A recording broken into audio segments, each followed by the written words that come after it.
living in a capitalistic society, when we look at the $10 bill, we think about what can we get with it? What is it worth? And so if we buy a $10 ticket for something, we might think, oh, this show isn't that important, so I'm going to wear whatever. I'm going to come as I am to this event. However, if you pay for $20 or more for a ticket, the psychology says, I paid a lot. I'm going to enjoy myself. So while I'm paying this much for a ticket, when I get there, I'm going to eat something, I'm going to buy something, and I'm going to dress up. I'm probably going to invite friends with me as well. All that happens simply from a price change. The psychology changes because for a $10 ticket, you may not call all of your friends just off of its cheapness.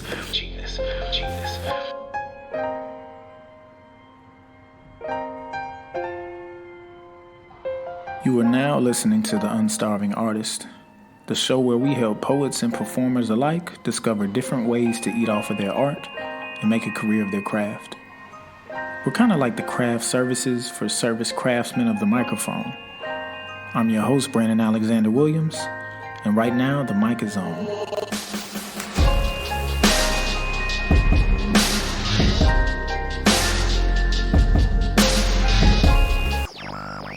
Welcome to episode number 38 of the UnStarving Artist. I'm your host, Brandon Alexander Williams. In the last episode, I talked about menus and different types of menus. I had somebody ask me a question, a very interesting question. They said, hey, how do I come up with my pricing for my menus, right? How do I determine the pricing? So this podcast, I'm just going to talk about that only. You often hear me say the term the psychology of pricing. And basically what that means is like, what do prices do to different people's mindsets, like when they see them, when they observe them? For example, you walk into a restaurant and you see they only have 3 items. And the items say hot dogs, hamburgers, catfish, right? And the hot dogs are, $8. The hamburgers are $15, and the catfish are $20. You might say $8 is pretty steep for a hot dog, so you might be in the ballpark or something like that, right? But you might say to yourself, the psychology makes you go, wait a second, why is it so expensive? It must be made, special. And so it makes you want to examine or see the type of material, or the type of food that it's made out of. The pricing makes you think. That's what the psychology of pricing does for you in that moment. It makes you think about, why does it cost so much? And then you may look around. You may look at the restaurant. Does it look nice? Is it popular, right? If it's popular, but it doesn't look nice, then okay, the popularity is why they're driving the price up. I once visited New York with my wife, and I was gonna get a ticket for a comedy club, and I remember seeing the ticket prices were at $25. This was like an open mic night. This wasn't like a featured performer, and that psychology of pricing made me think about like, yo, what is the value in this spot? And the only thing I could conclude, after looking up some photos of the comedy spot, it was a very small spot. It might have only fit maybe 80 people in there, and because of the pandemic, they probably are only allowed to put like 40 people in there outside of the staff. And so what that made me think is that, okay, these people increased the price to kind of make up for the fact that they can't really fill up the place. They're also banking on the people buying drinks, so on and so forth. But if they charge $10 a head, they wouldn't, survive. They wouldn't be able to pay their staff or pay the comedians that are featured and so on and so forth. And when I talk about the psychology of pricing, basically I just pretty much mean like, hey, what is, that helps me determine my pricing. What do people think when they get this? Do they get a good joke? Do they get a bad joke? Does it make them think? Does it make them not think? A lot of times we go to open mics and perform at open mics, and the fee, the cover charge to come in is like $10, right? And now when you think of $10, maybe in the 90s, $10 could get you like a whole value meal. But those days are over. Value meals are averaging between $15 and $20, right, at certain restaurants. Especially when you go to restaurants like, like Shake Shack, they're doing everything a la carte. $10 used to be able to get you a whole lot. But 10 is now the 20. Dare I say 25. When you go to get a lining, linings don't cost $10 anymore, right? They cost anywhere upwards of $20, $25, sometimes $30. And haircuts no longer cost $20 anymore. All right. If you're with a barber and they're cutting your hair for $20 and they're doing a good job, thank them and tip them. Continue to tip them, because one day they're going to increase their price, and they're going to only, call back clientele who've been tipping them and showing appreciation. So anyhow, when I think about the $10 bill with the open mic example, if something is $10, if you pay $10 for something, you don't expect super high quality out of it. And so unfortunately enough, living in America, but living in a capitalistic society, when we look at the $10 bill, we think about what can we get with it? What is it worth? And so if we buy a $10 ticket for something, we might think, oh, this show isn't that important, so I'm going to wear whatever. I'm going to come as I am to this event. However, if you pay for $20 or more for a ticket, the psychology says, I paid a lot. I'm going to enjoy myself. So while I'm paying this much for a ticket, when I get there, I'm going to eat something, I'm going to buy something, and I'm going to dress up. I'm probably going to invite friends with me as well. All that happens simply from a price change. The psychology changes because for a $10 ticket, you may not call all of your friends just off of its cheapness. That's one thing I guess I kind of want to debunk. So poets out there, people who are throwing events, understand that cheapness is not the greatest marketing tool. It is a marketing tool, but it's not the greatest one. And so you can't sell out your event only based on cheapness. People care about quality. People care about their time more than they do about their money. So ultimately, when you make a ticket price $10, what it says, the psychology of that pricing says that if you think $10 is worth your time, then you'll be there. If you think $10 is not worth your time, you will not be there. And so for most of us, our time isn't worth $10, especially if we're talking about a 2-hour or plus open mic, right? So what we might do is we might donate the money and not show up, right? Now, as an artist, right, artists are going to come, right, because we have a different love when we're getting there. We're not thinking about the value of our time. We're talking about our time well spent studying the artist, studying the host and the DJ and the other type of performers, and getting our chance to perform on stage, and also being able to sell merchandise to anybody in the building. So for artists, through our eyes, it's worth the 10. The 10 is just a cost to do business, for lack of a better word. And so we look at that 10 like, okay, that's a cool value, an entry point, right, for us to do business. However, for a consumer that you want to come and enjoy the art, they might say, $10, it's an open mic. $10 says, why is it so cheap? But open mic says it's not a set show. So that means some people may be good, some people may be bad. Actually, since it's an open mic in whatever city or whatever area, depending on who the host is, they might say, you know what?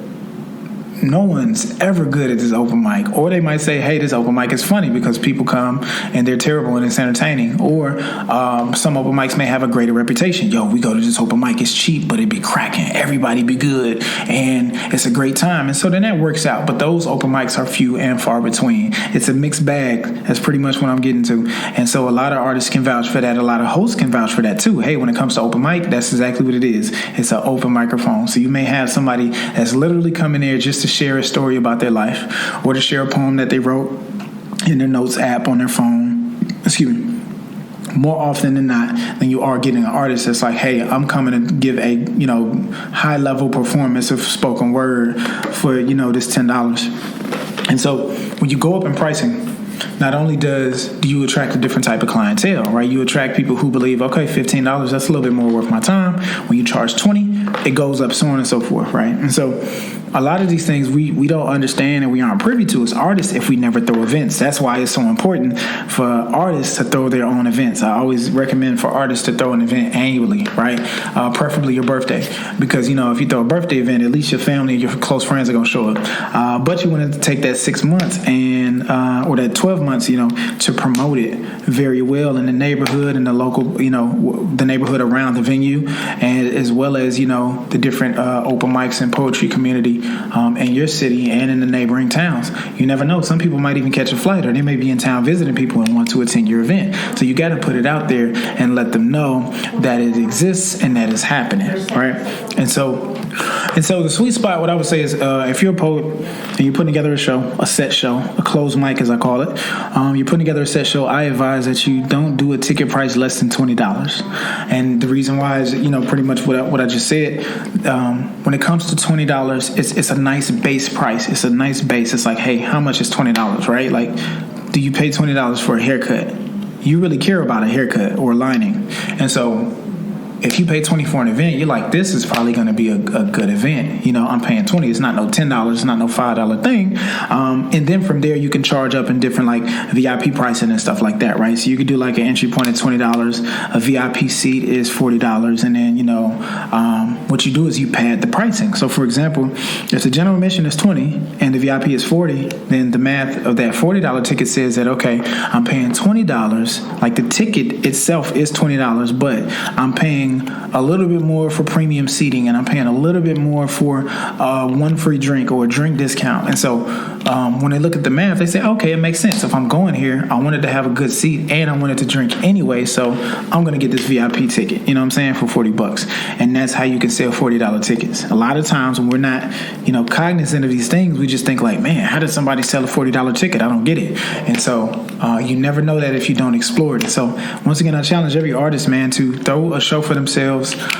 every year, if not twice a year, and rent a venue that's at least 100 seats, and let that be your goal, to fill up 100 seats. And because it's a set show, market those tickets at $20, man. Don't let it be no 10. And if you do give somebody a $10 discount, let it be like a really close family member or something like that, right? You don't want to just offer that to the general public, or you want to offer that like very, very last minute when you're just trying to fill up the seats and you want to get those tickets off. But what you let them know is that, hey, the value of the ticket is, is 20, but it's 50% off. That way people can make a mental note that, hey, okay, the value that I'm getting is cheaper. Going back to the original, thing I was talking about, if you go to an open mic and it's only $10, you may think, oh, okay, that's not all right. It's a hit and miss, right? It's a mixed bag. And so anybody that's out there that's been hosting open mics and you wonder why your attendance is fluctuating, why some nights it's super packed and other nights it's not, it's the same way. Your attendance is based on your show quality. And if you leave it up to open mic to determine your show quality, then the same thing will happen with your attendance. It's going to be up and down, just like your performances are going to be up and down. And so what you got to do as a host, you got to stack the deck on both ends, right? If you're going to make it that cheap, you got to do some really good quality promo, one. And then two, you have to probably pre-sign up or even, dare I say, audition certain open micers so that you can kind of stuff the show. Let's say if you got a 2-hour show, you make sure the first hour is full of all heavy hitters, right? And so that way, doors open at 7, show starts at 8. You got 10 people who would audition or that you've seen before, and you know that they're fire. You ask them, hey, can you show up early? And your first hour is, it's killer. But once again, if you reach out to people to show up, then you're kind of you're walking into the space of booking, right? And so you want to make sure that you have a budget prepared for that. And so don't be afraid to invest and really, really put both feet in there, And so when you start charging $20 a ticket, then you can afford to pay artists because, I'm gonna do some rough math. 100-seat venue, $20 a ticket. If you could sell it out, that's $2,000. And out of $2,000, you can afford to pay a couple of artists, $100 to pull up. Let's say, once again, let's do that math. Let's say you have 10 artists to do the first hour and you want them to like really, really make sure that it's fire. You might say, hey, show up and do your one piece. I'm gonna give you $50. They're like, bet, I'm gonna do that. And now you're only out of 500, but you got the front part of your show that's really popping. You know what I'm saying? And it's still an open mic, and so everybody wins. So that may be a strategy. If you want to do a $10 open mic, so on and so forth. But once again, it gets tricky. It gets tricky when you put so many different features on there. So I think the best thing that you should do is when you throw an event, and all of these things you'll learn, right? And so this is the other side of the coin, right? A lot of times as artists, we only know one side of the coin. Like let's say if the head side of the coin is us performing and trying to get paid. The tail side of the coin is the person throwing the event that's trying to make it happen, that's trying to make some money off of it, that's trying to, grow some outreach, make it more popular, so on and so forth. And so once you throw your own event, you get to understand both sides of the coin. And once you understand that information, then you can know what to ask and what not to ask of the, of the feature, of the host, of the people that's trying to book you, or that the people who you're trying to leverage a performance with. Always understand, if you're reaching out to somebody, your best position is to offer value in that position. But the best position for you to be requesting value is when somebody contacts you. So when you show up to these different open mics, you perform your heart out, man. Someone's going to call you. Someone's going to email you or DM you and say, hey, how much do you cost? I'm doing this event and I want you to be a part of it. And at that point, you hit them with your price, right? And so in come the menus. You see how that goes? Boom, insert the menus.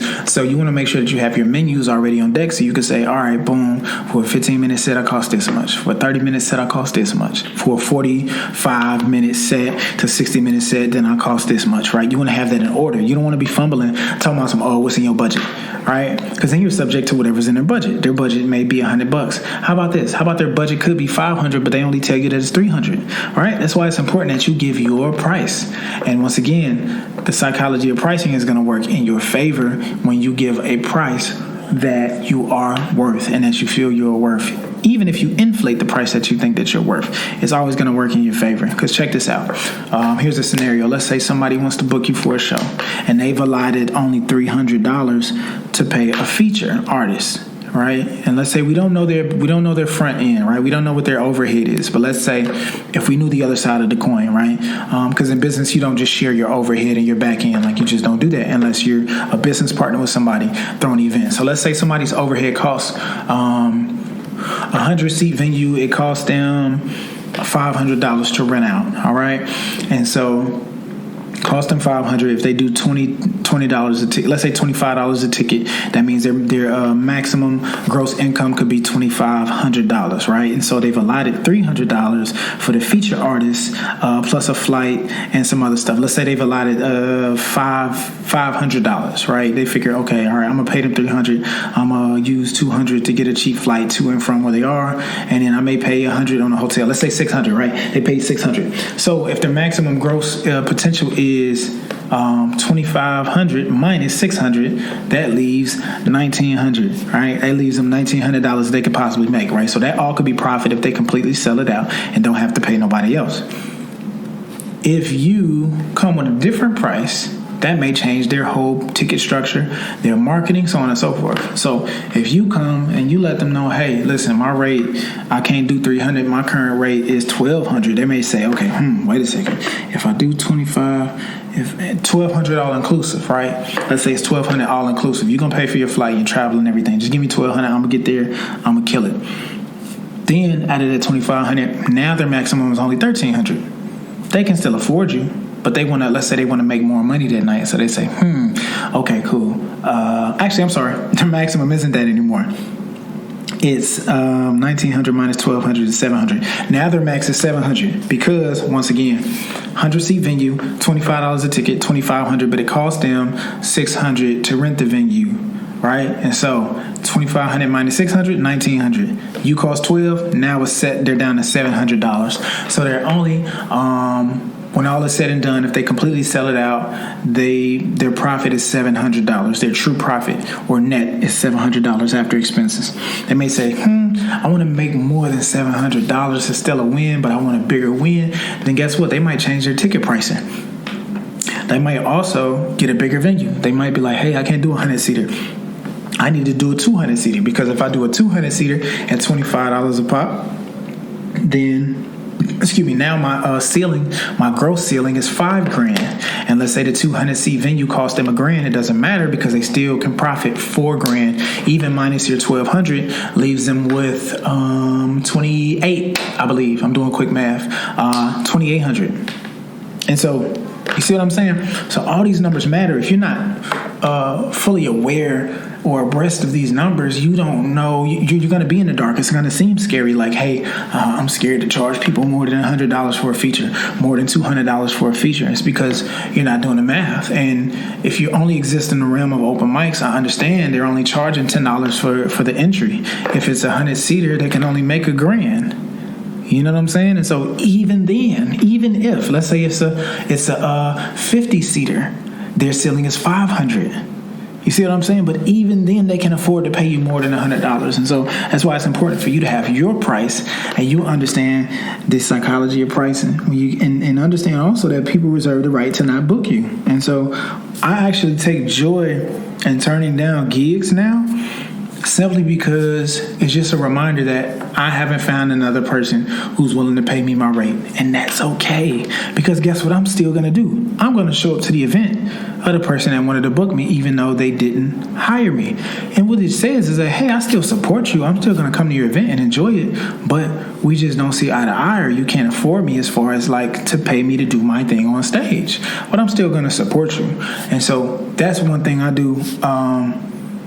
do what's comfortable, what's best for you. I'm going to always do that because I love the gesture that it makes, and I always want to communicate that. It's like, hey, it's no hard feelings that you couldn't afford me, and that's what the gesture says. Because even that conversation, like saying that out loud, is like super pretentious, or it just sounds bad. It sounds tacky, and so. When it comes to the psychology of pricing, we must do as much research as possible, and you can't just hit up another poet and be like, how much did you charge? How much did they pay you? You can't say that because you guys are two different people. And an artist at your question, they might be more popping than you, or more popping in that market than you, right? They might have been booked several times at that university or that spot, and so the person sees their value and says, I don't mind paying them $800. I don't mind paying them $1,500. That doesn't mean that you can get $1,500. You know what I'm saying? You got to get your weight up. And so, and when I say get your weight up, that doesn't mean that you got to be so good to where somebody pays you $1,500. Well, maybe I am saying that. I'm kind of saying that, but I'm also saying find your market, your group of people that are willing to pay you that full price or that bigger price. And you won't be able to find those people if, one, you don't know that they exist, or two, you don't know where to find them at. And so how you find those folks is by charging that price until somebody says yes. And they'll say yes. But it won't be a whole bunch. You know what I'm saying? It won't be a whole bunch. And once you get to the point where, let's say poets out there listening, you charge $100 a show. Let's say you want to go to $300. The next time somebody hits you up, because that's the entry point. I always talk about that entry point, right? It's big. When you go fishing or plant seeds, you got to be mindful of what your entry point is. Your entry point for charging a new rate is always going to be with new business, right? So you don't, like, if somebody's been booking you recurringly twice a year, and you're locked in at $150, and that's good business, and you sell good merch, and they always pass the bucket, and it's just a good performance every time you come to that city or you come to that show. You don't just turn around one day and be like, yeah, man, I cost $1,200. Like, nah, you don't. You kind of ease them into that, but you keep that recurring business relationship going. There's a lot to learn from that, and it's like a family thing kind of building. Like, they're adding to your income twice a year, and so you want to show gratitude by, not hitting them with the full price abruptly. That can be jarring. And then what will happen is, one, they can't afford it, and two, they may not ever hit you up again because they may think, man, I got to pay them $1,200 now. That's just something I advise against. You could still do that if you wanted to. Ultimately, if you wanted to literally, only be super strict and only take, 4-figure gigs or whatever the case may be, then you could do that. And so I believe that there's value in keeping recurring business relationships alive. Because if you have because that's really a residency, right? You know how, like, in the news, you see a lot of your friends and family going to, like, this Usher concert in Vegas because Usher has a residency in Vegas. Of course, a residency, stemming from the word residence, reside, place where you live. And so him having a residency in Vegas means that, hey, Vegas booked him to do a series of shows for like a whole month or a couple months. I'm not sure. I didn't look into it. And so when you have residency in a city at a venue, that has way more value than, you just trying to surprise book them for a whole bunch of money, because guess what? They don't have that amount twice a year. They may have it once a year or every other year. Excuse me. And then they're forced to book and find new talent. So, bird in the hand's worth two in the bush, as they say. That kind of applies here. So when you have that residency in that city, people always know they can come and they can catch you, and your fan base will grow in that market. And so next thing you know, when you get bigger and you're doing a tour and you throw it in that city, you can partner up with that person who brought you out. You know what I'm saying? Several times, y'all can get money together, like big money, because you throw an event, right? And remember when I just said earlier, when you throw an event, you can demand or you can get higher amounts because of the overhead and how much the tickets cost. You see what I'm saying? So let's say that same person, let me take that as a COD example since we're talking about it. Let's say that same person that books you recurringly for, $150 every twice a year, and they give you $150 plus past the bucket, and so it's always like $150 in the bucket, so you leave with $300 plus whatever you sell for merch. So let's say you do $300 in merch, and so it's a $600 take home. And so that's decent for you because your current rate is $300, but you let them get $150 because it ends up working itself out. And so let's say 4 years from now you've built up a big fan base in that small market, and you come back there, you tell the person, hey, I want to throw a show here. and could you help me promote it? Because you have an audience already. They say, yeah. You're like, what's up? All I want to do is 200-seat venue. How much? Look it up for me. How much it costs? It costs this much. Okay, let's split the expenses and let's cut it down the middle. Or, let's do it 70-30 because I'm putting all the money up and I'm the artist. You're just helping me promote, so you get 30% or whatever. They may say, yeah. And if the take home is $1,000, well, let's not say $1,000. If the take home is $2,000, now out of that $2,000, what's 70% of that? 70% of $2,000, 2 times 7 is $1,400. Is that $1,400? No. Anyhow, you take home 70%, right? And so, yeah. Out of that $2,000, you take home $1,400, and whereas you were just getting $600. You see what I'm saying? And so it's different ways to skin a cat, man. And so when I talk about the psychology of pricing, I'm not only talking about pricing when you look at products in stores. I'm not only talking about how you look when you tell someone your price. I'm not only talking about how people look when you book them.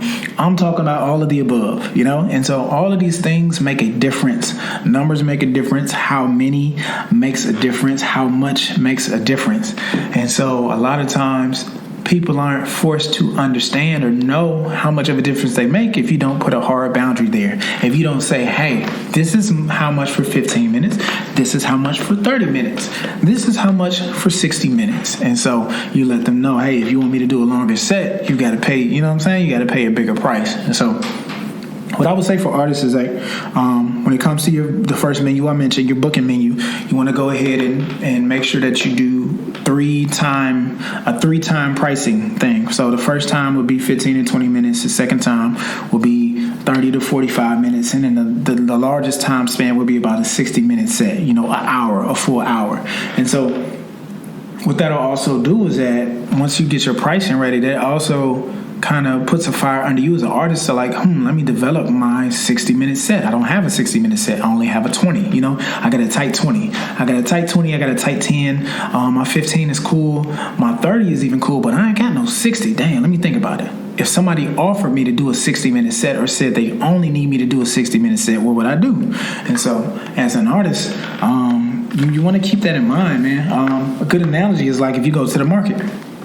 You go to the market and you're selling watermelon, and because of the size of watermelon, you might say, man, I'm only going on me, I only got one cart, so I'm just gonna bring 10 watermelon, you know what I'm saying, to sell, because I can't bring that many. And so let's say you go to the market and within the first 5 minutes you sell all 10 of your watermelon. You're celebrating, but you're like, man, the market's still open for 2 more hours. I probably could have sold 100 more of these.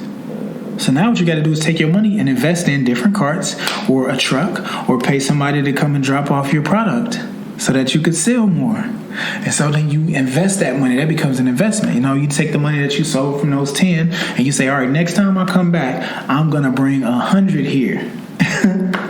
And let's say the next time you come back, you sell 100 in an hour. You're like, wait, I got to bring 200? Now you spend more money. You know what I'm saying? And so it's worth investing, and once again, that's a metaphor. So it's worth investing in yourself so that you can make more money and get to a bigger market, and a bigger market share, if you will. And so think of yourself like that as an artist. Like sometimes you might think, man, my 5 poems are good. I never thought that, I'm flattered. I never thought somebody would want to hear me for an hour. And so start thinking about that. Start thinking about that becoming a reality. It'll eventually become one. And that's another reason why I encourage artists to do an annual show, because that's when you can kind of showcase or practice that hour. And what you want to do when you go to different open mics, you're practicing different poems that may fit in that, different stories that may fit in that. And this structure and this model, I hear comedians talk about it all the time, having a tight 5. I got a tight 5, so when I travel, I can do my 5, get in and get out. I got a tight 30, so that when somebody hires me to host, I can talk some shit, I could do a 10, I could talk some shit, do a 10, talk some shit, do another 10. I got my 30. I got my 40, my 20-minute tight, so if somebody calls me to feature before the headliner, I got the tightest 20 minutes ever. You need to think the same way as a poet, all right? You want to have a really tight 15-20, a really tight 30-45, and a really tight hour. And when I say tight, it means not just concise or precise, it means fire. We talking heavy hitting shit. So If you're doing your poems, you want to structure a really dope story in between the pieces that lead up to it. It damn near wants to be robotic. If you're on a tour and I follow you to 3 different dates, I should be able to damn near tell what you're getting ready to do next. It should be that tight, all right? So get professional, man. Tighten up. That's what I'm saying. All you poets out there that's listening to this, tighten up, because you worth that. Somebody wants to book you for an hour right now. They just don't know how to bring it to you. They just don't know that you get booked for hours. They just assume, oh, you don't do no hours. You do a 15, you do a 20 like that, right? And when you show you can do longer amounts of time, you can demand bigger checks. And you set yourself apart from somebody who's only a slam poet. You set yourself apart from somebody who's only an open micer. You become a headliner. You become I don't know what to put on it. She's a this. She's more than that. She's more than a poet. She's a teacher. She's a motivational speaker. She's a keynote speaker. You know what I'm saying? And you don't know this until you start to explore those realms. And as long as you stay only in the open mic circuit and don't explore out and don't understand and learn about the psychology of pricing and different ways to offer yourself and sell yourself in the market, you will remain in that $50, $100, dare I say $150 market mindset where people can only pay that or are only willing to pay you that. And so any takeaways from this, man, I would say get your sets tight, figure out what the orders are going to be, and start practicing. And the best way to get, what I call on-the-job training or on-stage practice is when you throw your own show. Because if you are the feature and the headliner and you promoted the show and you got a packed house, guess what the people want to see? Your ass. They want to see you. So you give them what they came to see. And you're going to learn from it. Record that footage, look back over it. Dang, I could have did this better. I could have did that better. Hire a friend that you trust, another poet that you trust to watch your set. You could tighten this up. You could tighten up. That part was really good. I never seen you do it like that before. The way you delivered that, I like that. All those different things, man, will add to your set. And so, back to the analogy of the market of bringing more, I was using that to parallel with you having a longer set, because sometimes as artists, I remember early on, one time early on, somebody wanted to book me for a super long performance, and I had to decline it. I was like, nah, I can only do like a 20. I had to decline it. Now I would have said yes anyway and then figured it out, but I had to decline it because it's like, man, I'm not even gonna lie to you, I can't occupy a whole hour. I wasn't confident enough in myself. Okay, and so I understand this, man. I'll just say this, poets, let's use a average, right? Here's some random math. I'll say if you are, if you come from the slam scene and you're used to having poems that are 3 minutes long, 3 times 7 is 21, right? So let's say if somebody wants to book you for a 30-minute set, you should not do 7 poems. That's one thing. If somebody wants to book you for a 30-minute set, if somebody wants to book you for a 30-minute set, do not do 7 poems. You should do about 5. And the other 15 minutes, right, assuming that your poems are 3 minutes each, the other 15 minutes, let's say you should be like shooting the shit with the audience. You should interact with them. You should tell a personal story. You should tell a story that has nothing to do with your poetry, right? Then people get to know you more. And your like, no trust factor goes up. Those are the 3 things that encourage people to buy into you or to buy what you have. Once they like you, they know you, and they trust you, they'll buy anything from you. All right, and so this has been episode number 38 of the UnStarving Artist, about the psychology of pricing, man. I appreciate you guys tuning in. Stay tuned for the next episode. In the meantime, check out my Linktree. My name on Linktree is Modern Day Griot, and check out my class, man, the UnStarving Artist. It's a 2-hour seminar full of the course outline, and I talk about a lot of stuff in detail that I speak on this podcast episodes and other episodes. Peace.